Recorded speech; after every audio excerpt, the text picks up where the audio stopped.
Hi, everybody. Welcome to the EAP Counsellor podcast. And today I'm so excited because I have a very, very special guest who is going to be talking about a really important topic to do with well-being that impacts workplace well-being, individual well-being. It impacts all of us at a family level, at a work level, at a friend level, at every level that you can imagine. And my special guest is going to be talking all about sleep and how important it is to be getting a good night's sleep. Today I have Amy Huebner here from Sleep Specialists. And I'm so excited because she is an absolute wealth of knowledge. And not only is she going to give us some really, important information, and, I know that our knowledge is going to grow about sleep. She also is going to hopefully give us a few strategies potentially to help us all. So Amy is a certified sleep sense consultant. I'm already intrigued and I can't wait to find out more.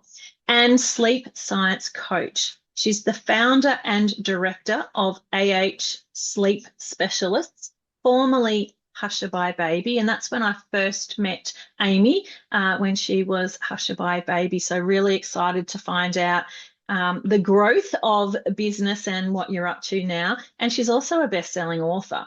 She's a mum to 3 young boys, and the family lives in Bannockburn in Victoria, Australia. So sort of kind of in my neighbourhood, different sides of Geelong, but we aren't too far away. Over the last 7 years, Amy has been recognised for multiple business awards, including taking out the silver in the Oz Mumpreneur 2021 People's Choice Award for making a difference within the health and wellbeing sector, and the bronze in children's wellness and wellbeing category. In addition, she has been a finalist in the Beam and Business Excellence Awards, as well as a finalist in Australian Small Business Awards 3 years in a row. Wow, I feel so privileged to have someone with all these awards talking to us today. Amy founded her consultancy in 2017. Sleep Specialists ensure little ones within families are sleeping beautifully by giving the parents the tools and support they need to get into a great routine. In turn, the whole family start getting the sleep they need and deserve. Recently, Amy has expanded her business to include sleep support for adults, with a particular focus on working parents. Continuing to work with families, Amy also works with businesses to support their employees. Support is provided via group sessions and one-on-one sleep support. Amy's had the privilege of working with over 1,500 families to date, so many families, as well as multiple healthcare providers and businesses. I'm really, really excited to have you joining us today, Amy, and I'm really pleased as well that your business has evolved and is also in the workplace wellbeing space as the team approach is. So yeah, really looking forward to finding out more about that today. Welcome to the EAP Counsellor podcast. Oh, thanks so much, Lou. What an introduction. Grief. Is that really me? Good grief. Thank you so much for inviting me today. I can't wait to have a chat about all things sleep, give as many tips as I can, and just talk about why is good sleep so important? What's so good about it, and why should we pay attention to it? A- Absolutely. We're so excited that you're here. And I just know that all of our listeners are going to learn so much and really take on some invaluable information and tips as well. So thank you again. Well, I can't help but ask, why sleep? How did you land in the world of sleep and helping people with sleep to improve their sleep and all of the things that go with it? It's so funny because when I was in my 20s, particularly, I just loved sleep so much. Like I would be sleeping in more than most people. I always made it a priority. Most people just were out partying the whole time. And I just remember comments saying, Amy, you'd never be able to have children because you can't deal with anything happening to that precious sleep that you get every night. And I remember kind of like taking that on a little bit and thinking, oh, maybe I would struggle. Um, so I've always loved my sleep, Yeah. always have, and never much more than I did when I had children. I just really, really noticed how different my parenting experience was on a daily basis if I did not have a good night's sleep the night Mm, before. I also recognized it in the children, like when they weren't sleeping well, mm. what changes came about for them as well. And it wasn't good. There was no goodness there. So I No. really made that a priority that we got into a good rhythm with sleep and we paid attention to it and honored it because it really impacted our family in general. Particularly when I had my second boy, we really struggled early in the piece and like dangerously so. Like I Mm, really, really hit a wall and I started to really worry about myself as well, mhm, worried about being left with the baby on my own. And mm, he was incredibly fussy and the fragmented sleep that I was getting night after night. I was drowning, like I just mm, couldn't cope. So yeah, we recognized very early on that we had to do something about it, or we would get mm. into a much harder spot. So long story short, it led me down the road of specialists in the sleep Mm. area. And that's when I came across a lady called Dana Obelman. And she is the creator of the Sleep Sense program. Wow. She created it around 16 years ago now. And she was coming to Australia she's an American lady coming to Australia looking for a small group of people to teach this program to, so they could therefore teach families this Yeah. program on how to ensure their little people were sleeping beautifully. So it just happened at the right time, serendipitous, I guess. And I Mm. went and did this course, and I just loved every second of it. So that was almost 8 years ago now. Yeah, So wow. over the time it kind of steamrolled, I already could see the need for help desperately Mm. in the parenting communities. A lot of, Absolutely. like, pretty much every mum that I was engaged with was like running on fumes, Mm, and there were wait lists, and it was really hard to get into sleep schools, really hard to kind of find the support that they needed around sleep. So I already had recognized that there was such a lacking of education mm. around it and support. So my business just ended up steamrolling very, very quickly because so many people were in need Just of, so needed. yeah. Yeah. So that's kind of, it just kept it, it just kind of went gangbusters, to be honest. And so I got to a point where I couldn't cope just on my own. And so I Mm. brought on another consultant to help me, and I'm looking for more consultants Wow, that's now, great. because good grief, I'd love some more. So, Yes. but also what has happened along the way is I have recognized how hugely this sleep, like it's almost a pandemic, is Mm, affecting the working parents with the young children.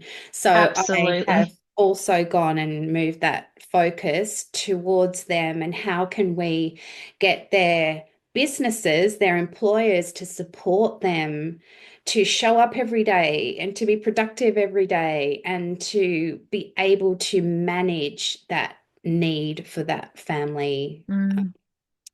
need for I, sleep as well as like producing and being productive at work. Yeah, I love every single thing that you said there and resonate so highly with it as well.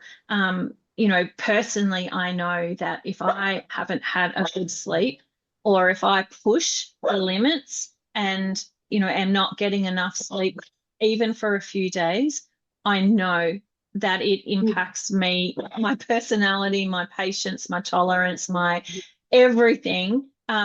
So much, and I don't even like myself when I Oh, you don't don't? have enough sleep. Yeah. And that's not even to mention, I have three children as well, so the whole, having babies and what happens and how you feel with a lack of sleep. And I'm so glad you mentioned too about workplaces and employ like trying reaching out to employers in order to support employees, because just to give you some facts from where I sit and what I'm seeing, when clients are filling in their EAP inquiry booking forms for support, and I have a list of areas that um, that that they want support in, but also in the counselling space, when I send a form to a new client, and there's a list of sort of symptoms and issues and challenges, I can almost guarantee you that the sleep box or lack thereof is ticked Always. almost all of the time. Does not surprise me. No, yeah. No, So does not such an surprise important me. area. And I Yeah, feel like a lot of people aren't as open about it to their employers. They don't want to tell them that they were up yeah. all night with the baby or that they got 3 hours sleep last night.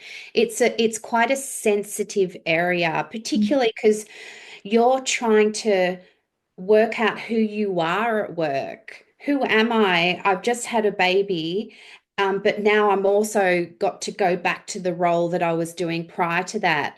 And it's this transition that you're going Mm. through, and a lot of the times that will mean that you don't really want to admit at the difficulty that's happening. And honestly, the majority of people with young babies are struggling with sleep because of their little person not sleeping great. Yeah, absolutely. We've, I guess, through our conversation already highlighted some of the characteristics, very briefly, but some of the characteristics of poor sleep, or, what can happen. And I know full well what happens for me, and, the need out there for people to be supported. I'm wondering if you could just give our listeners, Mm. I guess, a snapshot, like a brief overview of the effects that poor sleep, or whether it's poor sleep quality, poor sleep amount, and you'll be able to express that better than me. But how that really has an impact on our overall well-being, Yeah. because obviously we know it impacts health, it impacts productivity. So yeah, if you could just give us a bit of a snapshot, that would be amazing. Yeah. So there have been quite a few studies done recently. They haven't had a huge focus on sleep of late. Like it's starting to change a little bit, but it hasn't had the focus that it needs in terms of it's almost the first pillar of health in terms of like how to remain healthy and get all the goodness that you need to remain healthy and not fall into the traps of long-term sickness. Mm. So there's a few stats that have come out. So about around 40% of Australians are struggling to get 7 to 9 hours sleep. So that's almost half the population. So That's it's incredible, isn't yeah, it? it's unbelievable how much this is affecting so many families and businesses. Now, only 20% of Australians have said that they sleep uninterrupted, only 20%. So there's still fragmentation happening Mm. for those people. And it's quite common that women are more susceptible to mild insomnia. And Mm. that's pretty, there's about a 1 in 10 number of Australians that have mild insomnia, and Yeah, most of wow. them are women. So when you think about, so men and women are quite different. Mm. Women do need more sleep overnight due to our hormone regulation that we need. Mhm. So men are more kind of the 7 to 9, but ladies are often at the 8 to 10. So almost, even a vast majority are having less than 9 hours, less than 10 hours, right? Mm. We're Yes. thankful if we get an 8 hour night, which a lot Yes. of people aren't managing to get that. So here's the deal. If you are progressively and consistently having these nights that have less number of hours of sleep, what starts to happen is you fall into this sleep deprivation cycle that isn't as obvious as you might think. So people may often make a comment, "Oh, I'm good, on 5 hours. I'm pretty good. I can manage Mm. that quite well." The issue is that there is an underlying issue going on where sleep deprivation is starting to affect their health in ways that aren't visible and often aren't visible till later in life. So Mhm. the long-term sicknesses are Yeah, what wow. tends to be more related to, like you can Yep. connect it. Yep. So we think sometimes, while we're doing fine, but it's the cortisol that's coming through their body that's keeping them charged. They're Yes. often got caffeine going on as well. Yep. Um, so it's not always obvious. That's the main point. When you know that, okay, I've had 3 nights in a row with like 6 hours sleep, it's so worthwhile trying to make an effort to rectify that, because if you keep in this sleep deprivation cycle, there's a long list of health issues. So Mm. mostly high blood pressure, cardiovascular disease, obesity, depression is a massive one. So mental Mm. illness in general will start to you'll be much more at a high risk for that. There's even been a study of people saying, yeah, I got a fairly good night's sleep, but it was a little fragmented. And just even by that slight fragmentation, the next day they reported feelings of stress, anger, sadness, Yeah, mental wow. exhaustion, fatigue, cognitive fatigue. Their attention to detail was minute, their Mm. tolerance level. And if you think about people in businesses, particularly in businesses where they've got to drive long way or Yes, it's doing, dangerous, isn't it? yeah, like mechanical work or, Yep. driving heavy vehicles, the risks of accidents and errors, injuries are so much higher. And they've put a spend on it. They've said in Australia on health and overhead. So that could be counseling for mental health, that could be recovery from accidents or workplace injuries. It's gone to $66.3 billion a year. And that Wow. is an like a fallout from the fact that overall each night that consistent good sleep is not happening. Mm. So that's just it in a kind of a nutshell. It's so vital. Mm. The negative impacts are really, really strong. Unfortunately, just the education around that isn't huge at the moment. Mm. So No. it kind of gets a bit pushed under the carpet. But if people are having a great night's sleep, the benefits that have shown up are better work days, better performance levels, fewer sick days, happier and healthier, focused and energetic employees, employees that are able to maintain better working relationships, less Yeah.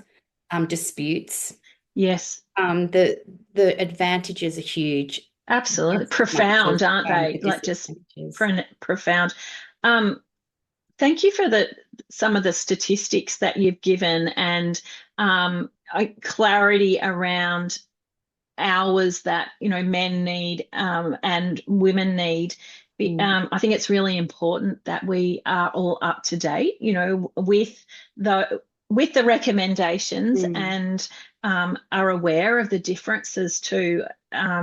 Yeah, thank you. Like I've learned a lot just by you answering that question, as well as everything else that you're talking about, and the impact, as you mentioned, for workplaces, for teamwork, for productivity, um, engagement, happiness, all of the things that are really important at work. And even when you're at home, if you think about it, as a parent, you've got to be more switched on than ever. Yes.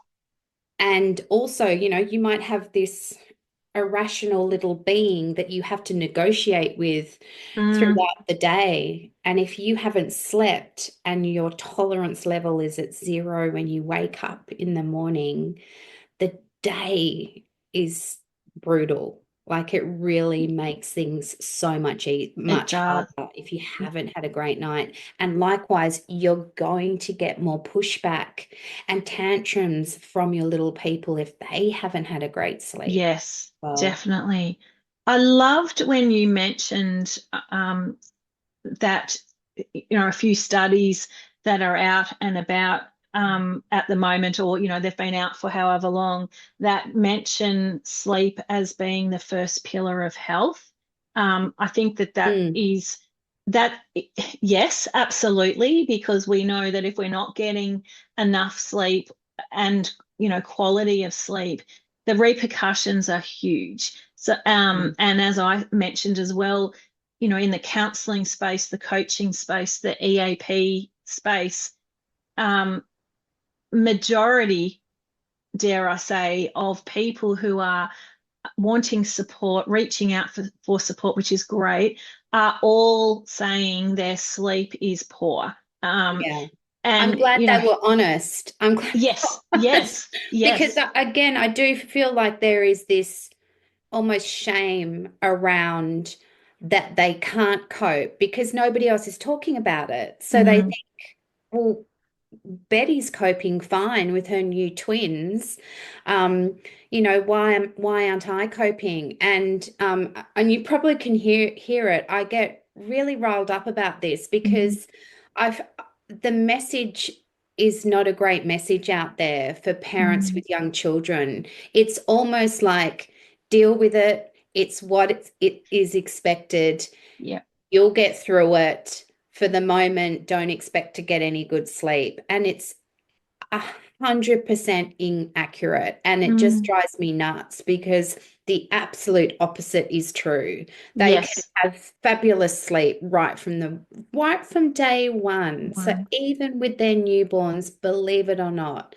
And it's really just about getting the right support because that alone is going to change your whole relationship with parenthood if you can get onto it first and foremost and just miss years of sleep deprivation. Yeah. Yeah, it's the messaging. It's very Uh, difficult out there with that mentality that it's yeah. almost cool to be drinking 10 cups of coffee a day because I've got a new baby.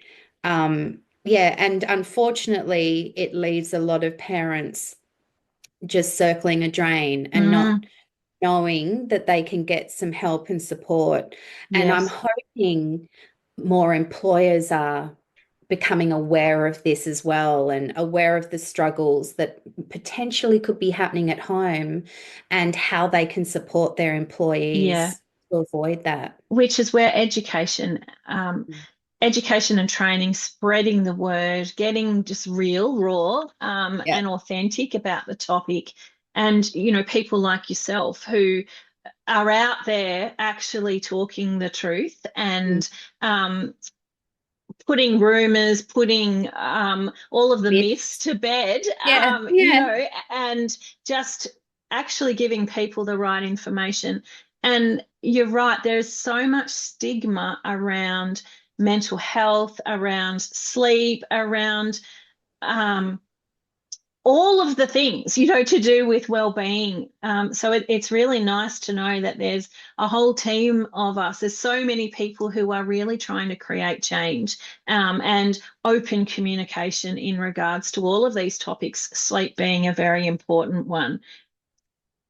You are out there doing amazing work. We know that you work with parents, and we know that your business has also grown and transformed itself with potentially some new services, but you're also providing services to workplaces as well. Can you tell us just a little bit more Mhm. about the services that your business provides? Yep. Okay, so they are family orientated in general. So you can work direct with us as a family Great. and potentially work on your own sleep. So I do adult sleep as well. But that you have to make sure your little people are sleeping first. There's no point working on yours if they're not sleeping great first because it's a Mhm. domino effect. So families can work with us with their baby or their toddler or their young child's sleep or their own sleep or do both, to be honest. I Excellent. always do the Yeah. children first though. Yeah. And Makes then sense. the other option is through businesses through your employer. So my initiative is to talk to employers about their well-being offerings and their sleep support to their employees. So I've done a few group sessions to employees, and most of these businesses they really care about the well-being of their staff. Yes. So they're the people that we are going to resonate the most with, that really recognize if you can turn up for your employees, you are only ever going to benefit from a business sense. Mm, So the businesses that are really engaged in how they can support the well-being of their employees are the businesses that we love working with. And we do group sessions. So the topics are reliant on the audience. So there good. could be some new parents in it, parents with 5-year-olds. It could be about their own sleep. So there's tailor-made group sessions that happen, as well as one-on-one support if they so need it. Brilliant. Fabulous. That sounds so good. I know that the workplaces that I am in and out of and work alongside in this well-being space would be, very interested as well in adding sleep education Mm. to what they're already doing because, like what you said, they genuinely care about their people, and it's about taking a holistic view. Um, in regards to all of the different ways and topics that we can educate people, help people, support people. So, yeah, that's excellent. And I'm so pleased that the listeners are learning about you and finding out that you provide services in the workplace wellbeing space as well as the parental space, which is also very important. And we know that they work hand in hand as well. Yep. Now, I can't not ask for some practical tips Mhm. and strategies that you can share with our listeners today to improve their sleep quality and to, I guess, ensure that they're getting the rest that they need.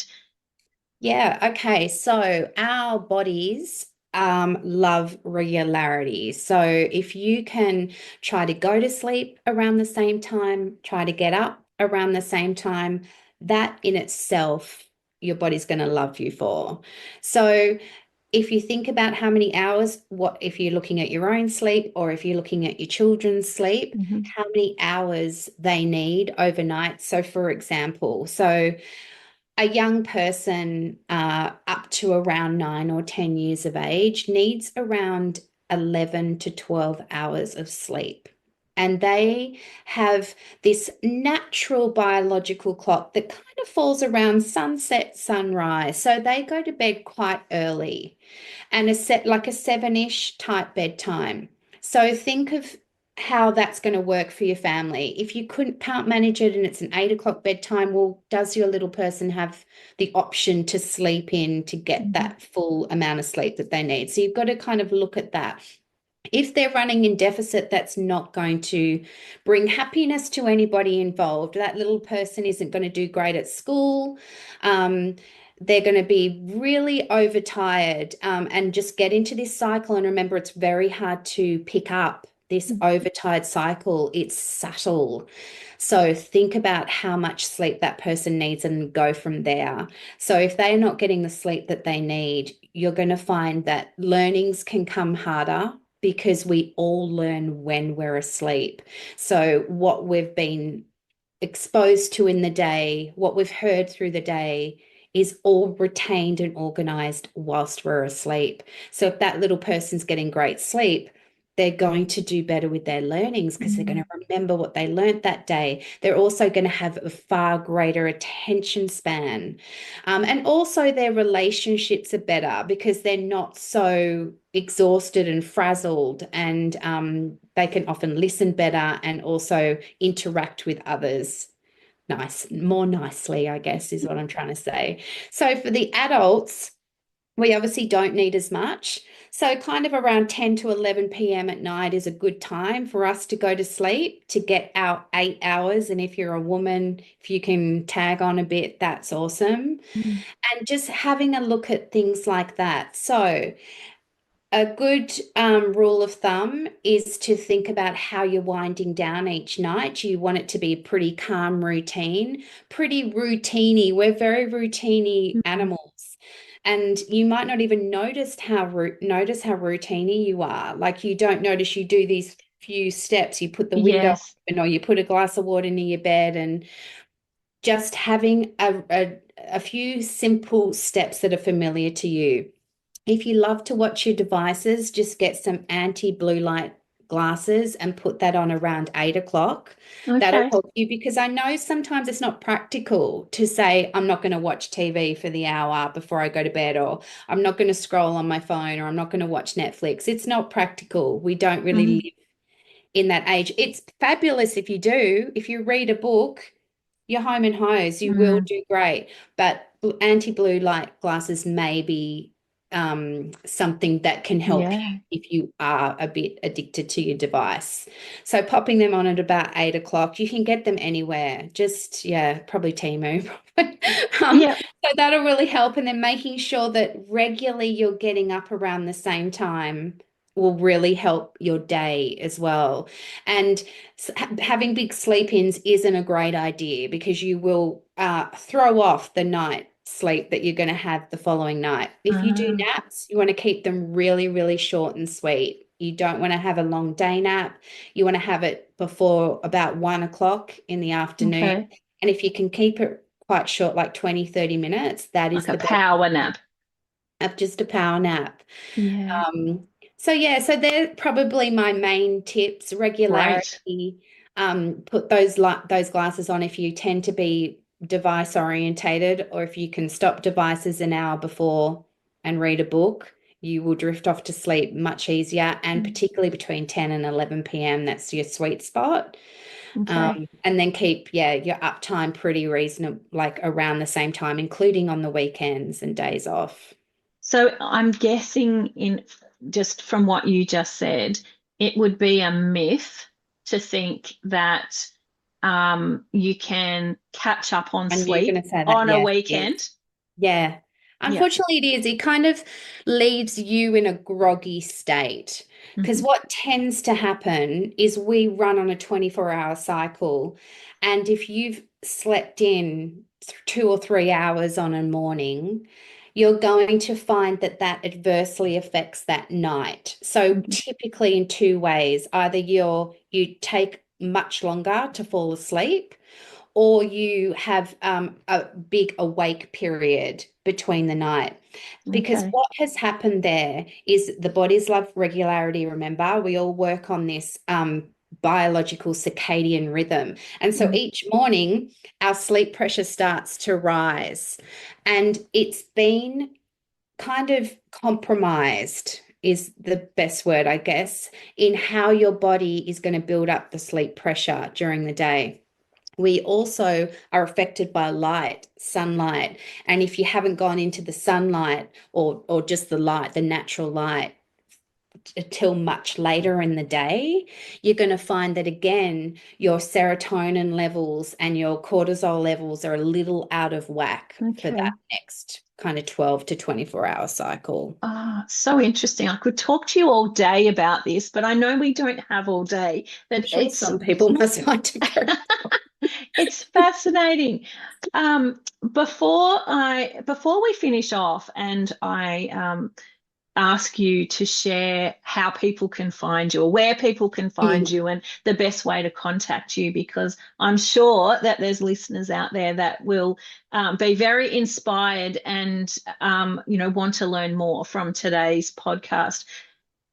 I heard a little whisper that you have a a very interesting or a very cool service, maybe a new service. I'm not quite sure, but Oh, right. something, Yes. I know what yes, you're that talking you about. could Hmm. share with us. Yes.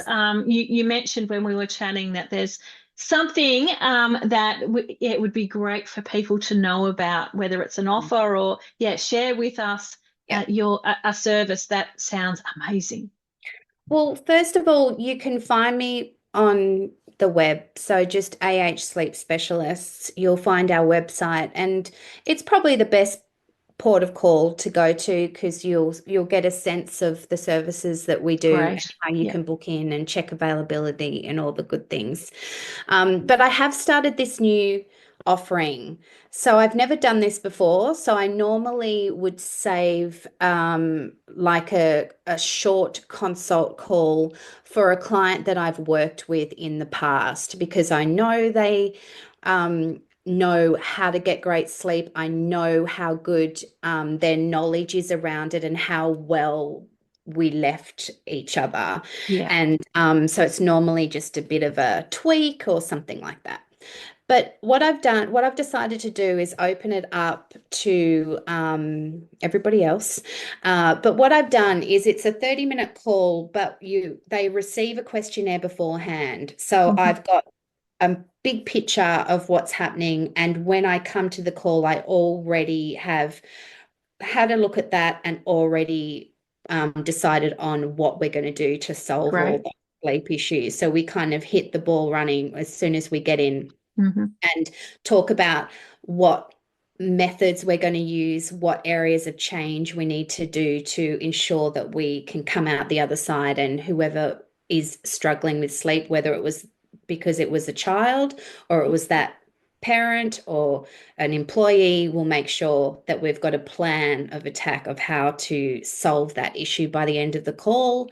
And then they also get a wrap up email from me just detailing everything we discussed and what they need to do to get through it and come out the other side well rested. So that's my sleep rescue call, I call it.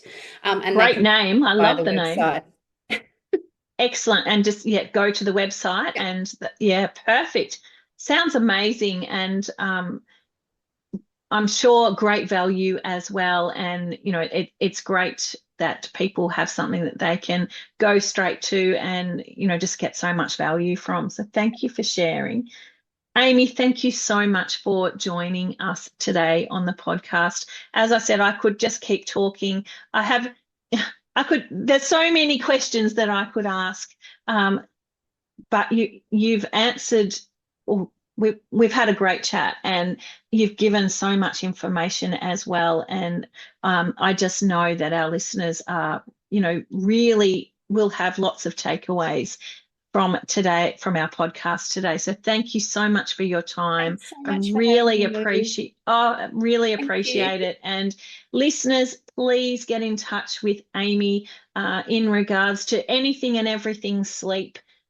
You will find her at AH Sleep Specialists. And thank you for tuning in today. I look forward to coming to you again soon with another podcast. But all the very best, everyone. Have a great afternoon, and I will be back soon with another episode. Bye, everybody.